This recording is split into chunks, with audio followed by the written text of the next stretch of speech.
ദേശമുണർന്നാൽ ഒരു ഭവനത്തിൽ അഗ്നിമഴ പെയ്തിടും. പരിശുദ്ധാത്മാവേ കൃപ ചൊരിയണമേ, പരിശുദ്ധാത്മാവേ ശക്തി പകരണമേ.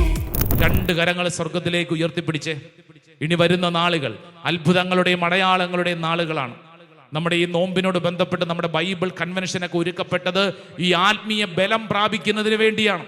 രണ്ട് കരങ്ങൾ സ്വർഗത്തിലേക്ക് ഉയർത്തിപ്പിടിച്ച് കണ്ണുകളടച്ച് എന്റെ പ്രിയപ്പെട്ട ദൈവജനമേ വിശ്വസിക്കുക. നീ ആയിരിക്കുന്നിടങ്ങൾ നീ വിശ്വസിക്കുക. ഇനി ഈ നോമ്പ് കാലഘട്ടം എൻ്റെ ജീവിതത്തിൽ അത്ഭുതങ്ങളുടെയും അടയാളങ്ങളുടെയും ഒരു കാലഘട്ടമാണ്. വർജനത്തിൻ്റെതല്ല, മറിച്ച് ആർജവത്തിൻ്റെ കാലഘട്ടമാണ്. ആത്മീയമായി ബലം പ്രാപിക്കാനുള്ള കാലഘട്ടമാണ്. രണ്ട് കരങ്ങൾ ഉയർത്തിപ്പിടിച്ച് ഒച്ചത്തിൽ എൻ്റെ ഈശോയെ എന്ന് വിളിച്ചൊന്ന് പ്രാർത്ഥിക്കുമ്പോൾ ഓരോ വ്യക്തിയും വിശ്വസിക്കുക. ദൈവത്തിൻ്റെ ആത്മാവ് ഓരോ വ്യക്തിയിലും അത്ഭുതകരമായിട്ട് പ്രവർത്തിക്കട്ടെ. നിന്റെ തടസ്സം കർത്താവ് മാറ്റട്ടെ. നിന്റെ കെട്ടുകൾ കർത്താവ് അഴിക്കട്ടെ. ഒരു പുതിയ അഭിഷേകം നിന്നിലേക്ക് വെളിപ്പെടട്ടെ. യേശുവേ, ഞങ്ങൾ വിശ്വസിച്ച് പ്രാർത്ഥിക്കുന്നു. ഓരോ വ്യക്തിക്കും ഈ നോമ്പ് കാലഘട്ടം അഭിഷേകത്തിന്റെ കാലഘട്ടമായി മാറട്ടെ. ഒരു പുത്തൻ അഭിഷേകം വെളിപ്പെടട്ടെ. പിതാവിന്റെയും പുത്രന്റെയും പരിശുദ്ധാത്മാവിന്റെ നാമത്തിൽ ആമേൻ. നിന്റെ ജീവിതത്തിൽ ആത്മീയമായിട്ട് ബലം പ്രാപിക്കേണ്ട സമയമാണ്. Price the Lord. ഹല്ലേലൂയ. നമ്മുടെ ശക്തി പ്രാപിക്കേണ്ട സമയമാണ്. ഞാൻ ഇതിനു മുമ്പ് പറഞ്ഞിരിക്കുന്ന ഒരു കൊച്ചു ഉദാഹരണം പറഞ്ഞു തരാം. ഇങ്ങോട്ട് നോക്കിക്കേ. എൻ്റെ കയ്യിൽ ഒരു ഗ്ലാസ് വെള്ളമുണ്ട്. ഈ വെള്ളത്തിൽ ഞാൻ ഇച്ചിരി പഞ്ചസാര ഇട്ട് കഴിഞ്ഞാൽ എവിടെ വന്ന് വീഴും? ഇവിടെ വന്ന് വീഴും. ഇനി ഞാൻ എന്ത് ചെയ്യണം? ഒരു സ്പൂൺ എടുത്തിട്ട് എന്ത് ചെയ്യണം? പറഞ്ഞേ. ഇളക്കണം. വേറെ വാക്കറിയാമെങ്കിൽ പറഞ്ഞേ. അടിച്ചു കലക്കണം. വേറെ വാക്കറിയാമെങ്കിൽ ചേട്ടാ പറഞ്ഞേ. മിക്സ് ചെയ്യണം. കറക്റ്റ്. അതാണ് നമുക്ക് പരിചയമുള്ളത്. മിക്സ് ചെയ്യണം. മിക്സിങ് അല്ലേ? ചില ചേട്ടന്മാർക്ക് മാത്രമേ മനസ്സിലായുള്ളൂ മിക്സിങ്. ചേച്ചിമാർക്ക് ഒന്നും മനസ്സിലായില്ല. പാവം ചേച്ചിമാര്. ആയിക്കോട്ടെ. ഇങ്ങനെ ഞാൻ മിക്സ് ചെയ്യണം. മിക്സ് ചെയ്യുമ്പോൾ എന്ത് സംഭവിക്കും? ഈ പഞ്ചസാര വെള്ളത്തിന്റെ ഭാഗമായിട്ട് മാറും. അപ്പോൾ ഞാനിത് കുടിക്കുമ്പോൾ മധുരം. അപ്പൊ ഈ വെള്ളത്തിൽ പഞ്ചസാര കിടക്കുന്നു. ഇനി ഞാൻ എന്താ ചെയ്യേണ്ടത്? പറയൂ. ഇനി ഞാൻ ഒരു സ്പൂൺ എടുത്ത് അടിച്ചു കലക്കണം. മിക്സിങ് എന്ന് പറഞ്ഞാൽ ഈ നോമ്പ് കാലഘട്ടം എന്തിന്റെ സമയമാണ്? മിക്സിങ്ങിന്റെ സമയമാണ്. സമാധാനം. ഈ നോമ്പ് കാലഘട്ടം എന്ന് പറഞ്ഞു കഴിഞ്ഞാൽ അടിച്ചു കലക്കേണ്ട സമയമാണ്. എന്തടിച്ചു കലക്കേണ്ടത്? നിന്റെ ആത്മീയ മേഖലകളെ ഒന്ന് അടിച്ചു കലക്കേണ്ട, സ്വയം ശുദ്ധീകരിക്കേണ്ട, ജ്വലിപ്പിക്കേണ്ട സമയമാണ്. ഇവിടെ ഇരിക്കുന്ന ക്രിസ്ത്യാനികൾ ഓരോരുത്തരും അറിയണം, ദൈവമക്കളെ, നിങ്ങൾ മാമോദീസായിലൂടെ കൂദാശകളിലൂടെ പരിശുദ്ധാത്മാവിനെ സ്വീകരിച്ചു. ഇപ്പൊ എവിടെയുണ്ട് പരിശുദ്ധാത്മാവ്? ഉണ്ടെന്ന് പറഞ്ഞ് നടന്നാ പോരാ. ഇനി എന്ത് ചെയ്യണം? ഉള്ളതിനെ എക്സ്പീരിയൻസ് ചെയ്യണം, അനുഭവിക്കണം. അത് പ്രധാനപ്പെട്ട കാര്യമാണ്. ചിലരെ കണ്ടിട്ടില്ലേ, ഞാൻ ക്രിസ്ത്യാനിയാണ്, പേരുണ്ട്, സ്വഭാവത്തിൽ വലിയ വ്യത്യാസമുണ്ടോ? ഇപ്പൊ ഞാൻ നേരത്തെ ചോദിച്ചില്ലേ, മാമോദീസായിൽ പരിശുദ്ധാത്മാവിനെ സ്വീകരിച്ചല്ലോ അല്ലേ? സ്വഭാവത്തിൽ വലിയ വ്യത്യാസമുണ്ടോ? സ്വീകരിച്ചു, പരിശുദ്ധാത്മാവിനെ കിട്ടി, പക്ഷേ സ്വഭാവത്തിൽ കാര്യമായ വ്യത്യാസമില്ലെങ്കിൽ അതിന്റെ അർത്ഥം എന്താണ്? നമ്മൾ ഈ പരിശുദ്ധാത്മാവിന് വേണ്ടി തീഷ്ണമായിട്ട് ജ്വലിപ്പിക്കുന്ന ശുശ്രൂഷയിൽ പങ്കെടുക്കുന്നില്ലെന്ന്. ശിഷ്യന്മാർ പരിശുദ്ധാത്മാവിനെ സ്വീകരിച്ചു, എന്നാൽ ഈ പരിശുദ്ധാത്മാവിനെ അനുഭവിച്ചത് എപ്പോഴാണ്? പന്തക്കുസ്തായ്ക്ക് ശേഷം. കാരണം 10 ദിവസം കണ്ടിന്യൂസ് ആയിട്ട് തുടർച്ചയായിട്ട് ഇരുന്ന് അവരൊറ്റ പ്രാർത്ഥനയെ പ്രാർത്ഥിച്ചുള്ളൂ. എന്ത് പ്രാർത്ഥന? പരിശുദ്ധാത്മാവേ പരിശുദ്ധാത്മാവേ പരിശുദ്ധാത്മാവേ എന്ന് പറഞ്ഞ് അവര് ആത്മാവിൽ ജ്വലനം പ്രാപിച്ചപ്പോൾ അവരുടെ സ്വഭാവ രീതികൾ മാറി, പന്തക്കുസ്ത അനുഭവം ഉണ്ടായി. എൻ്റെ പ്രിയപ്പെട്ടവരെ, ഒത്തിരി നോമ്പ് കൂടിയിട്ടുള്ളവരാണ്. ഈ നോമ്പിൽ നീ ശ്രദ്ധിക്കണം. സാധാരണ നീ ഒരു നോമ്പ് കാലത്ത് പങ്കെടുക്കുന്നത് പോലെ വെറും ഒരു വിശ്വാസിയായിട്ട് കടത്ത് കഴിക്കാൻ വേണ്ടിയിട്ട് നീ നോമ്പെടുക്കണ്ട. മറിച്ച് ഇത്തവണത്തെ നോമ്പ് നിന്റെ ജീവിതത്തെ ജീവിതത്തെ മുഴുവൻ മാറ്റി മറിക്കേണ്ട ഒരു ശുശ്രൂഷയായിട്ട് മാറണം. വിശ്വസിക്കുന്ന ഒരു വലതുകര ഉയർത്തി ഉച്ചത്തിൽ പറഞ്ഞ ഹല്ലേലൂയാ ഹല്ലേലൂയാ ഹല്ലേലൂയാ എന്ന് പറഞ്ഞു കഴിഞ്ഞാൽ ഈ ശക്തി അനുഭവിക്കേണ്ട സമയമാണ്. ലൂക്കാസ് വിശേഷം 4-ാം അധ്യായത്തിൽ നമ്മൾ കണ്ടില്ലേ, ഇതാ ഈശോ പരിശുദ്ധാത്മാവ് നിറഞ്ഞവനായി ജോർദാനിൽ നിന്ന് മടങ്ങി, അല്ലേ? ജോർദാനിൽ നിന്ന് മടങ്ങി. കർത്താവെ, ഞങ്ങൾ വിശ്വസിക്കുന്നു, ഇതേ അഭിഷേകം ഞങ്ങൾക്ക് കിട്ടിയിട്ടുണ്ട്. ഇനി എന്താ വേണ്ടെന്നറിയോ? അടുത്ത സ്റ്റേജ് വളരെ പ്രധാനപ്പെട്ടതാണ്. ഏതാണ്? അതായത് കിട്ടിയ പരിശുദ്ധാത്മാവിനെ ജ്വലിപ്പിക്കണം. ഈശോ 40 ദിനരാത്രങ്ങൾ മരുഭൂമിയിൽ ഇരുന്ന് പ്രാർത്ഥിച്ച് ആത്മാവിൽ ബലപ്പെട്ടു. അതുകൊണ്ടാണ് വചനം 4-ാം അധ്യായം 14-ാം തിരുവചനത്തിൽ പറഞ്ഞത്, യേശു ആത്മാവിന്റെ ശക്തിയോടുകൂടെ അതിനെ വചനം പഠിപ്പിക്കുന്നത് ഡുനാമിസ് പവർ എന്നാണ്, സ്വർഗത്തിന്റെ ശക്തി. ആ ശക്തിയോടുകൂടെ ഇതാ തന്റെ ജീവിത പ്രവർത്തനങ്ങളിലേക്ക് ഇറങ്ങി. Hallelujah, hallelujah, hallelujah. എന്നോട് കഴിഞ്ഞ ദിവസം ഒരു കുടുംബനാഥൻ ഇങ്ങനെ പറഞ്ഞു. ശ്രദ്ധിച്ചേ, ഒരു കുടുംബനാഥൻ ഇങ്ങനെ പറഞ്ഞു. ഇത് കുടുംബനാഥന്മാർക്കും ആപ്ലിക്കബിൾ ആണ്. അച്ഛാ, ഞാൻ കുടുംബനാഥനാണ്, അപ്പനാണെന്ന് മാത്രമേ ഉള്ളൂ. ഞാൻ പറയുന്ന ഒരു കാര്യവും എൻ്റെ വീട്ടിൽ നടപ്പാവുന്നില്ല. ഞാൻ പറയുന്ന ഒരു കാര്യവും എൻ്റെ മക്കള് കേൾക്കത്തില്ല. ഞാൻ അപ്പനാണ്, പക്ഷേ ഞാൻ പറയുന്ന ഒരു കാര്യത്തിനും ഒരു വിലയുമില്ല. അപ്പനല്ലേ? അപ്പൊ അപ്പൻ എന്തുണ്ട്? അപ്പൻ എന്തുണ്ട്? അപ്പന് എന്തുണ്ട്? അധികാരമുണ്ട്, പക്ഷേ ശക്തിയില്ലെന്ന്. പറയുന്ന കാര്യം പ്രവർത്തിക്കാനായിട്ട്, വീട്ടിൽ എക്സിക്യൂട്ട് ചെയ്യാനായിട്ട് പറ്റുന്നില്ല. ഞാനൊരു അപ്പനാണ്, പക്ഷേ എൻ്റെ വീട്ടിൽ അപ്പനാണെന്ന് പറയാമെന്ന് മാത്രമേ ഉള്ളൂ. എനിക്കൊരു വിലയുമില്ല, എനിക്കൊരു ശക്തിയുമില്ല. എൻ്റെ മകനൊന്നും ഞാൻ പറഞ്ഞാൽ കേൾക്കത്തില്ല. Praise the Lord, hallelujah.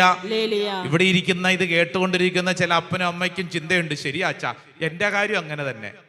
ഞാൻ വീട്ടിലുണ്ട്, ഞാൻ അമ്മയാണ്, പക്ഷെ ഞാൻ പറഞ്ഞാലൊന്നും ഇപ്പൊ പിള്ളേര് കേൾക്കത്തില്ല. അമ്മയാണ്, പക്ഷെ പറഞ്ഞാൽ കേൾക്കുന്നില്ല.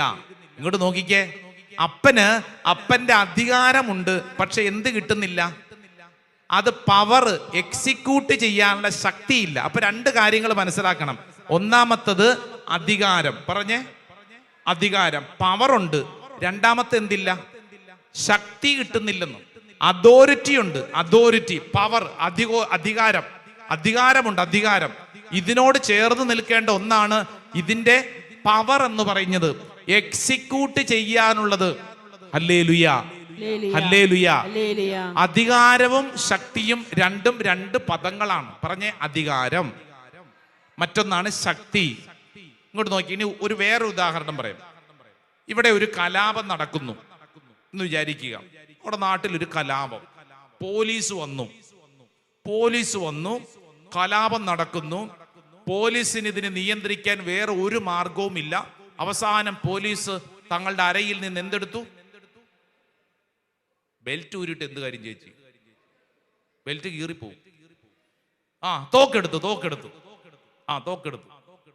തോക്കെടുത്തു. ബെൽറ്റേ ഉള്ളല്ലേ ആകപ്പാട്, ആയിക്കോട്ടെ. അപ്പൊ തോക്കെടുത്തിട്ട് ഭയങ്കര കലാപം, ഭയങ്കര ബഹളം. ഇനി വേറെ മാർഗം ഒന്നുമില്ല, വെടിവെപ്പ് എന്ന് പറഞ്ഞാൽ മാത്രമേ ഉള്ളൂ. അത്രയും പ്രശ്നത്തിലായി പോലീസുകാർ തോക്കെടുത്തു. വെടിവെക്കാനുള്ള അധികാരം അവർക്കുണ്ടോ? ചോദ്യം. ഇല്ലേ? അല്ല, അവരുടെ തോക്കുണ്ടല്ലോ, പിന്നെ തോക്ക് പിന്നെ കാണാനുള്ളതാണ്. ഈ തോക്ക് ഉപയോഗിക്കണമെങ്കിൽ അവർക്ക് ലൈസൻസ് ഒക്കെ ഉണ്ട്. മുകളിൽ നിന്ന് അനുവാദം കിട്ടണം. ആരാണ് അനുവാദം കൊടുക്കുന്നത്? ജില്ലാ കളക്ടർ അനുവാദം കൊടുക്കണം, പെർമിഷൻ കൊടുക്കണം. Praise the Lord, hallelujah. തോക്കുണ്ട് എന്ന് പറഞ്ഞാൽ ശക്തിയുണ്ട്, പക്ഷേ വെടിവെക്കാൻ അനുവാദം കിട്ടണമെങ്കിൽ എവിടുന്ന് കിട്ടണം? മുകളിൽ നിന്ന് ഓർഡർ കിട്ടണം. Price the Lord. രണ്ടും രണ്ടാണ്. ഒന്ന് അധികാരം, അത് കളക്ടർക്കുണ്ട്. ആ നമ്മുടെ കുടുംബത്തിലെ അപ്പനുണ്ട്. ഞാൻ അപ്പനാണ്, ഞാൻ അമ്മയാണ്. പക്ഷേ വെടിവെക്കണമെങ്കിൽ, കയ്യിലിരിക്കുന്ന തോക്ക് കൊണ്ട് ഇത് ഉപയോഗിക്കണമെങ്കിൽ അതിന് വേണ്ട ശക്തി കയ്യിലില്ലെങ്കിൽ ഒരു കാര്യമില്ല. ഇത് രണ്ടും കൂടെ ഒരുമിച്ച്, ഇങ്ങോട്ട് നോക്കിയേ ദൈവമക്കളെ, നമുക്ക് കിട്ടിയിരിക്കുന്ന ഒരു കൃപ എന്നാന്നറിയോ? അധികാരവും ശക്തിയും നിനക്ക് കിട്ടിയിട്ടുണ്ടെന്ന്. ലൂക്കാസ് വിശേഷം 10-ാം അധ്യായം 19-ാം തിരുവചനം കാണാതെ അറിയാവുന്ന വചനമാണ്. ഒന്ന് പറഞ്ഞേ, ഏതാ വചനം? ഇതാ പാമ്പുകളുടെയും തേളുകളുടെയും ശത്രുവിന്റെ സകല ശക്തികളുടെയും മീതെ ചവിട്ടി നടക്കാൻ നിങ്ങൾക്ക് ഞാൻ അധികാരം തന്നിരിക്കുന്നു. അധികാരമുണ്ട്, എന്തുകൊണ്ട്? ശക്തിയുമുണ്ട്. Hallelujah, hallelujah, hallelujah. ഇത് രണ്ടും രണ്ട് കാര്യങ്ങളാണ്. എന്നാൽ ഒരു ദൈവമകനും ദൈവമകൾക്കും കിട്ടിയിരിക്കുന്ന എന്താ? ഇത് രണ്ടും കൂടെ ഒരുമിച്ച് ഉപയോഗിക്കാനുള്ള കൃപയുണ്ടെന്ന്. അപ്പനാണെന്ന് പറഞ്ഞ് മാത്രം ഇരുന്നാ പോരാ, അപ്പന്റെ കടമ ചെയ്യാനുള്ള ശക്തിയും കൂടെ അപ്പന് നൽകപ്പെട്ടിട്ടുണ്ട്. അത് തിരിച്ചറിയാത്തത് കൊണ്ടാണ് ഇവിടെ ഇരിക്കുന്ന ഒരു അമ്മയ്ക്ക് അമ്മയുടെ ദൗത്യം ചെയ്യാനുള്ള ശക്തിയും കൂടെ ദൈവം തന്നിട്ടുണ്ട്. അത് തിരിച്ചറിയാത്തത് കൊണ്ടാണ്. ഇത് തിരിച്ചറിയാനുള്ള കാലഘട്ടമാണ് നമ്മൾ ഈ പറഞ്ഞുകൊണ്ടിരിക്കുന്ന ഈ നോമ്പ് കാലഘട്ടം. അല്ലാതെ വെറുതെ കുറച്ച് ദിവസത്തേക്ക് ഇറച്ചി വേണ്ട, മീൻ വേണ്ട, അല്ലേ? എന്നിട്ട് എന്ത് ചെയ്യും? 150 രൂപയ്ക്ക് കിട്ടേണ്ട ഇറച്ചി മാറ്റി വെച്ചിട്ട് 250 രൂപയുടെ പച്ചക്കറി തിന്നും. ഇതാണ് നോമ്പ്? ഇതെന്തൊരു നോമ്പ്? ഒരു കാര്യം, നിന്റെ ജീവിതത്തിൽ നീ ചില കാര്യങ്ങൾ വർജിക്കാനുള്ള സമയമല്ലെന്ന്, മറിച്ച് ആർജിച്ചെടുക്കാനുള്ള സമയമാണ്. Price the Lord. ഇത് വർജിക്കാനുള്ള, അത് വേണ്ട, ഇത് വേണ്ട, അങ്ങനെ അതല്ലെന്ന്. നീ നിന്റെ ആത്മീയ ജീവിതത്തെ ബലപ്പെടുത്തുന്നതിന് വേണ്ടിയുള്ള ആർജവത്തിന്റെ കാലഘട്ടമാണ്. ക്ഷീണമല്ല, മറിച്ച് വാട്ടമാണെന്ന്. ഇതൊരു വാട്ടം. എന്തിനു വേണ്ടിയിട്ട്? ബലപ്പെടാനുള്ളത്. നിനക്ക് അധികാരം ദൈവം തന്നിട്ടുണ്ട്.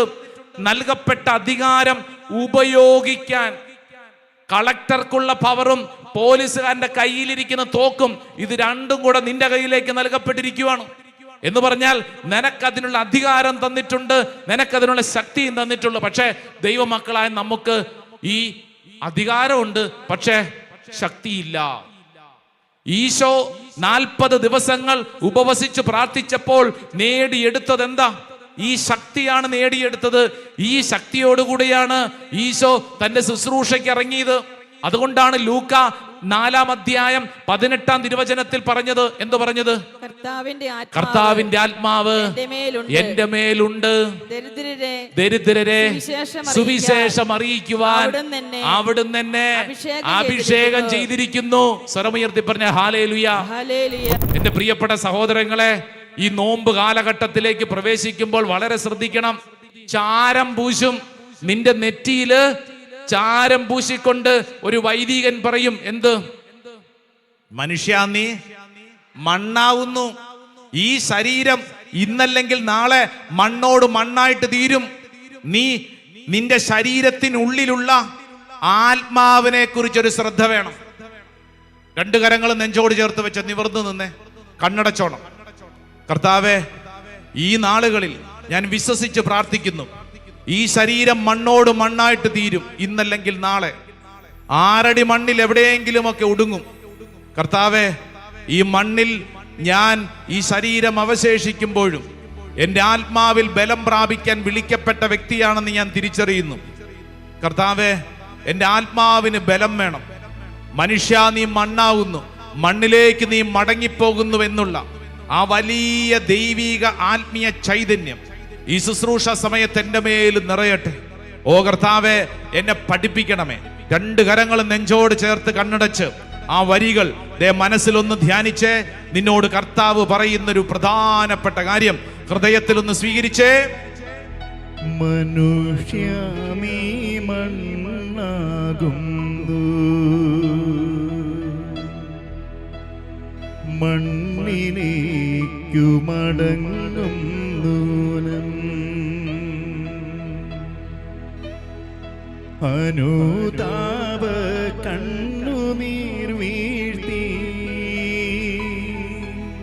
പാപ പരിഹാരം ചെയ്തു കൊള്ളുക.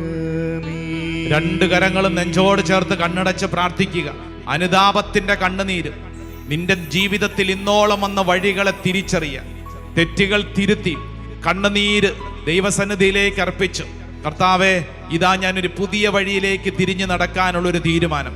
അനുതാപ കണ്ണുനീർ വീഴ്ത്തി, കർത്താവേ, ഞാനിതാ ജീവിതത്തിലോട്ട് തിരിച്ചു വരുന്നു. എൻ്റെ ആത്മാവിന് ഞാൻ ശക്തി പകരുന്നു. ചേർന്ന് പ്രാർത്ഥിച്ചേ. മനുഷ്യമീ മണ്ണാകുന്നു. അറിയാവുന്നവർ ചേർന്ന് പാടിക്കേ.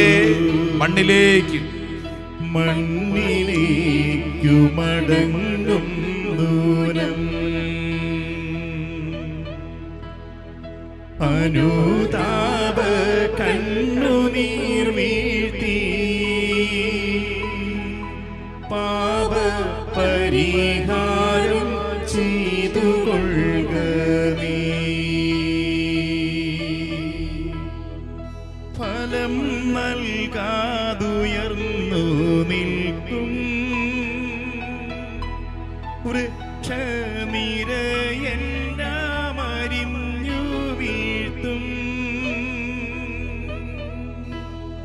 ഫലം നൽകാതുയർന്നു നിൽക്കും വൃക്ഷനിരയെല്ലാം അരിഞ്ഞു വീഴ്ത്തും. എരിതീയിൽ എരിഞ്ഞു വീഴും നീറി നിറം മാറി ചാമ്പലായി തീരും. രണ്ട് കരങ്ങൾ സ്വർഗത്തിലേക്ക് ഉയർത്തിപ്പിടിച്ച് കണ്ണുകളടച്ച് മനുഷ്യ നീ മണ്ണാകുന്നു. ഓരോ വ്യക്തിയും വിശ്വസിക്കുക, എന്റെ ജീവിതത്തിന്റെ ഒരു തിരഞ്ഞെടുപ്പിന്റെ സമയമാണ്. മണ്ണിലേക്കു മടങ്ങും ദൂരം അനുതാപ കണ്ണുനീർ വീഴ്ത്തി അനുതാപ കണ്ണുനീർ വീഴ്ത്തി കർത്താവേ പാപ പരിഹാരം ചെയ്തു കൊള്ളുക നീ. അനുതാപത്തിന്റെ കണ്ണുനീർ വീഴ്ത്തി മനുഷ്യ നീ മണ്ണാകുന്നു. മണ്ണിലേക്ക് മണ്ണിലേക്കു മടങ്ങും ദൂരം. രണ്ട് കരങ്ങൾ സ്വർഗത്തിലേക്ക് ഉയർത്തിപ്പിടിച്ച് നാവ് തുറന്ന് ഹൃദയം തുറന്ന് ഈശോയെ എന്ന് വിളിച്ചൊന്ന് പ്രാർത്ഥിച്ച് കർത്താവെ ആത്മീയമായിട്ട് ബലം പ്രാപിക്കാൻ കർത്താവെ ഒരുക്കിയ ഈ കാലഘട്ടത്തിൽ ഞങ്ങളുടെ ജീവിതത്തെ സമർപ്പിച്ച് പ്രാർത്ഥിക്കുന്നു. കർത്താവെ ആത്മീയ ബലം നൽകണമേ. ഓ കർത്താവെ ഒരു അത്ഭുത ശക്തി ഞങ്ങളുടെ മേൽ വെളിപ്പെടണമേ. കർത്താവെ ഇനിയുള്ള കാലഘട്ടത്തിൽ അഭിഷേകത്തോടെ ജീവിക്കാൻ ആത്മീയമായിട്ട് ബലം പ്രാപിക്കാൻ കർത്താവെ കൃപ നൽകണമേ എന്ന് വിശ്വസിക്കുന്നു, ആഗ്രഹിച്ച് പ്രാർത്ഥിക്കുന്നു. ഓ കർത്താവെ ഞങ്ങളില് അത്ഭുതകരമായ ദൈവശക്തി വെളിപ്പെടട്ടെ. ഹൃദയം തുറന്ന് പ്രാർത്ഥിക്കുന്നു, കണ്ണുനീരോടെ പ്രാർത്ഥിക്കുന്നു. Hallelujah hallelujah hallelujah hallelujah. യേശുവേ ആരാധന ആരാധന ആരാധന ആരാധന ആരാധന ആരാധന ആരാധന ആരാധന ആരാധന ആരാധന. Praise the Lord. Hallelujah hallelujah. ഈ കാലഘട്ടം ആർജവത്തിന്റെ കാലഘട്ടമാണ്, നഷ്ടപ്പെടാനുള്ള കാലഘട്ടമല്ല. പറഞ്ഞു കൊടുത്ത നേടാനുള്ള കാലഘട്ടമാണ്, ആത്മബലം പ്രാപിക്കാനുള്ള കാലഘട്ടമാണ്. നഷ്ടപ്പെടാനുള്ളതല്ല, ക്ഷീണത്തിൻ്റെതല്ല, മറിച്ച് നേടാനുള്ള കാലഘട്ടമാണ്. ഹല്ലേലൂയ.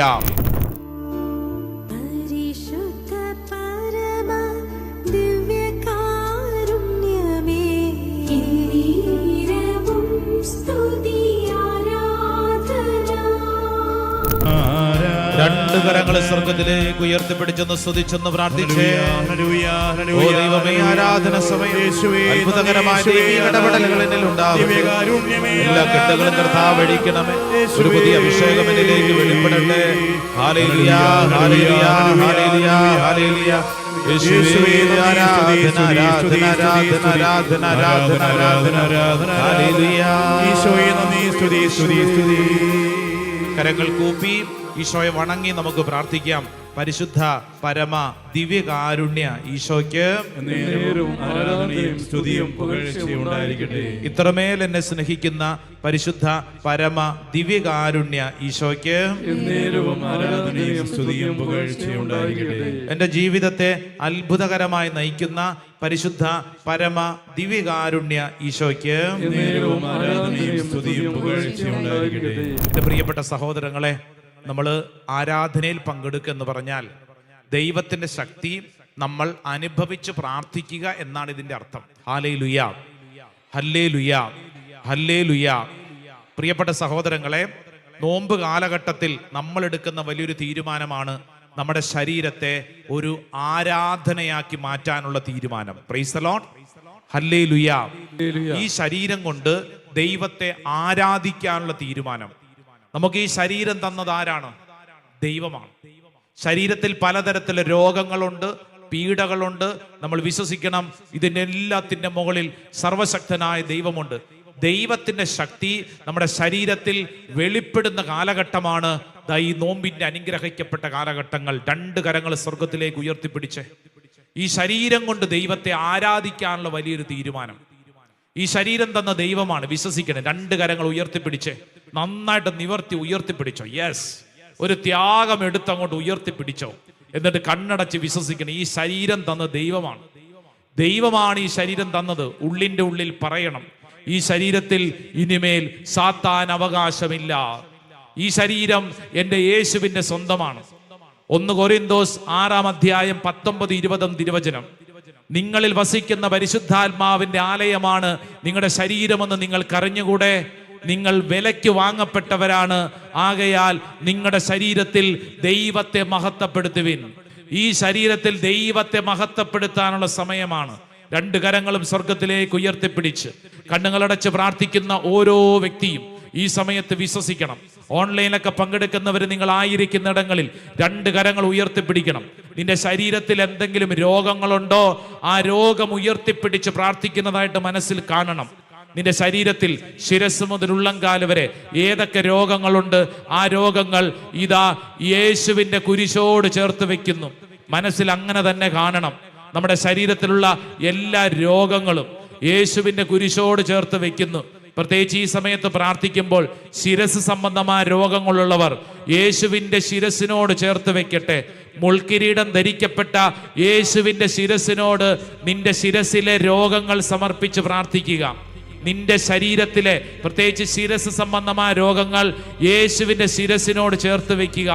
തലവേദന, മൈഗ്രെയിൻ രോഗപീഠകൾ, തലയ്ക്ക് ഭാരം, തലയ്ക്ക് ഭയങ്കര തരത്തിലുള്ള അസ്വസ്ഥത, ഓർമ്മക്കുറവ്, ബ്രെയിൻ സംബന്ധമായ രോഗങ്ങൾ, ഏതെങ്കിലും വീഴ്ചയുടെ ഫലമായിട്ടൊക്കെ വന്നിട്ടുള്ള രോഗങ്ങൾ, തലമുടി കൊഴിച്ചൽ, അങ്ങനെ ഏത് രോഗങ്ങളും അത് യേശുവിൻ്റെ മുഖത്തോട് ചേർത്ത് വെക്കുക. നിന്റെ മുഖഭാവങ്ങൾ സമർപ്പിക്കുക. നിന്റെ കണ്ണ് സമർപ്പിച്ച് പ്രാർത്ഥിക്കുക. യേശുവിൻ്റെ കണ്ണിനോട് ചേർത്ത് വെക്കുക. നിന്റെ മൂക്ക്, നാസാരന്ധ്രം, ചുണ്ട്, പല്ല്, നാവ് യേശുവിൻ്റെ മുഖത്തോട്, യേശുവിൻ്റെ ശരീരത്തോട് ചേർത്ത് വയ്ക്കുന്നു. യേശുവേ, എൻ്റെ ശിരസിനെ സമർപ്പിച്ച് പ്രാർത്ഥിക്കുന്നു. ചെവി, കേൾവി സംബന്ധമായ രോഗങ്ങൾ, കഴുത്ത്, സ്വരസംബന്ധമായ രോഗങ്ങൾ, വേദനകൾ, അസ്വസ്ഥതകൾ, 2 കരങ്ങൾ ഉയർത്തിപ്പിടിച്ച കരങ്ങൾ, യേശുവിൻ്റെ 2 കരങ്ങളും കുരിശോട് ചേർത്ത് ആണികളാൽ അടിക്കപ്പെട്ടിരിക്കുന്നു. കർത്താവെ, എൻ്റെ ഈ 2 കരങ്ങളും ആ കുരിശോട് ചേർത്ത് ഞാൻ സമർപ്പിച്ച് പ്രാർത്ഥിക്കുന്നു. കർത്താവെ, കുരിശോട് ചേർത്ത് എൻ്റെ കരങ്ങൾ സമർപ്പിക്കുന്നു. കർത്താവെ, വിശ്വസിച്ച് പ്രാർത്ഥിക്കുന്നു.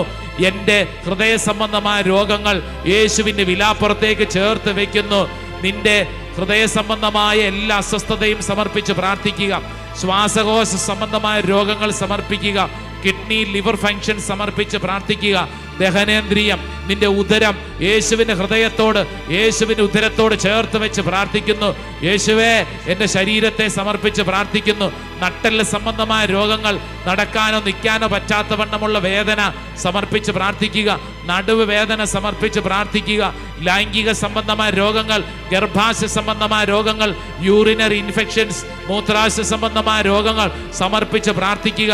വ്യത്യസ്ത അലർജി രോഗങ്ങൾ, പീരിയഡ് സംബന്ധമായ സ്ത്രീജന്യ രോഗങ്ങൾ, നിന്റെ 2 കാല്, കാലിന്റെ മുട്ടിന്റെ വേദന, 2 കാൽപാദങ്ങൾ സമർപ്പിച്ച് പ്രാർത്ഥിക്കുക. യേശുവേ, എൻ്റെ ഈ ശരീരത്തെ നിന്റെ ശരീരത്തോട് ചേർത്ത് വെച്ച് ഒരു ആരാധനയായി ഞാൻ സമർപ്പിക്കുന്നു. കർത്താവേ, കർത്താവേ, ജഡത്തിന്റെ മേൽ അധികാരമുള്ളവനെ ഇതാ ഞങ്ങൾ വിശ്വസിച്ച് പ്രാർത്ഥിക്കുന്നു. ശരീരത്തിന്റെ ഇഷ്ടങ്ങളെ ആത്മാവിനാൽ നിഹനിച്ചവനെ ഞങ്ങൾ വിശ്വസിച്ച് പ്രാർത്ഥിക്കുന്നു. ഓരോ വ്യക്തിയും ഈ ശുശ്രൂഷ സമയത്ത് ആഗ്രഹിച്ച് പ്രാർത്ഥിക്കട്ടെ. ഏതെങ്കിലും തരത്തിലുള്ള പാപബന്ധനം നിന്റെ ശരീരത്തിലുണ്ടെങ്കിൽ യേശുവിന്റെ കുരിശോട് ചേർത്ത് വെച്ച് പ്രാർത്ഥിക്കുക. ഏതെങ്കിലും തരത്തിലുള്ള അടിമത്തങ്ങൾ, മദ്യപാനത്തിന്റെ അടിമത്തം, ലഹരിയുടെ അടിമത്തം, ശരീരത്തിൽ ഏതെങ്കിലും തരത്തിലുള്ള ഒരു തിന്മയുടെ പ്രവർത്തന ശൈലികൾ ഉണ്ടെങ്കിൽ, ഏതെങ്കിലും തരത്തിലുള്ള അടിമത്ത പീഡകളുണ്ടെങ്കിൽ, ജഡിക പാപങ്ങളുടെ കെട്ടുകൾ ഉണ്ടെങ്കിൽ, കർത്താവെ, ഈ ശരീരത്തെ സമർപ്പിച്ച് പ്രാർത്ഥിക്കുന്നു. നിന്റെ ശരീരത്തോട് ചേർത്ത് വെക്കുന്നു. ജഡിക പാപങ്ങളുടെ പീഡകൾ സ്വയം ഭോഗത്തിന്റെ, സ്വവർഗഭോഗത്തിന്റെ, വ്യഭിചാരത്തിന്റെ ദുർഭൂതം ശരീരത്തെ പീഡിപ്പിക്കുന്നെങ്കിൽ ആ ശരീരത്തെ യേശുവിന്റെ ശരീരത്തോട് ചേർത്ത് വെച്ച് പ്രാർത്ഥിക്കുന്നു. കരങ്ങൾ ഉയർത്തിപ്പിടിച്ച് ഓരോ വ്യക്തിയും വിശ്വസിക്കുക, ശരീരത്തിന്റെ ഇഷ്ടങ്ങളെ പരിശുദ്ധാത്മാവ് നിഹനിച്ച് നിനക്ക് ആത്മീയ ശക്തി നൽകാൻ ദൈവം ഉയർത്തുന്ന കാലഘട്ടം നീ വിശ്വസിക്കുക. ഞാൻ എടുക്കുന്ന നോമ്പും ഉപവാസവും എല്ലാം എന്റെ ആത്മീയ ബലം എനിക്ക് കിട്ടട്ടെ, പരിശുദ്ധാത്മാവിന്റെ ഫലങ്ങൾ നിറയട്ടെ. രണ്ട് കരങ്ങൾ സ്വർഗത്തിലേക്ക് ഉയർത്തി തീഷ്ണതയോടെ പ്രാർത്ഥിക്കണം. കരങ്ങൾ ഉയർത്തി ഈശോയെ എന്ന് വിളിക്കുമ്പോൾ വലിയ അത്ഭുതങ്ങളും അടയാളങ്ങളും കർത്താവ് ചൊരിയും. നീ വിശ്വസിക്കുക, ഈ ശരീരത്തിന്റെ മേൽ, ഈ ശരീരത്തിന്റെ മേൽ വലിയൊരു അഭിഷേക അധികാരം കർത്താവ് ചൊരിയട്ടെ. നിന്റെ ശരീരത്തിന്റെ മേൽ കർത്താവിന്റെ ശക്തി വെളിപ്പെടട്ടെ. കരങ്ങൾ ഉയർത്തി, സ്വരമുയർത്തി, കണ്ണുനീരോടെ വിളിക്കുന്നു, ഈശോയെ. വിളിക്കട്ടെ, വിളിക്കട്ടെ, വിളിക്കട്ടെ, വിളിക്കട്ടെ, വിളിക്കട്ടെ. The mighty power, the mighty power. എന്റെ ശരീരത്തെ ഞാൻ ഒരു ആരാധനയാക്കി മാറ്റുന്നു. വിശ്വസിക്കുന്നവര് ഏറ്റെടുത്ത് പ്രാർത്ഥിക്കട്ടെ. നീ നിൽക്കുന്ന സ്ഥലത്തേക്ക് അഭിഷേകം, ഒരു കാറ്റടിക്കുന്ന അഭിഷേകം, തീ കത്തുന്ന അഭിഷേകം ഈ ശുശ്രൂഷ സമയത്ത് സംഭവിക്കുന്നു.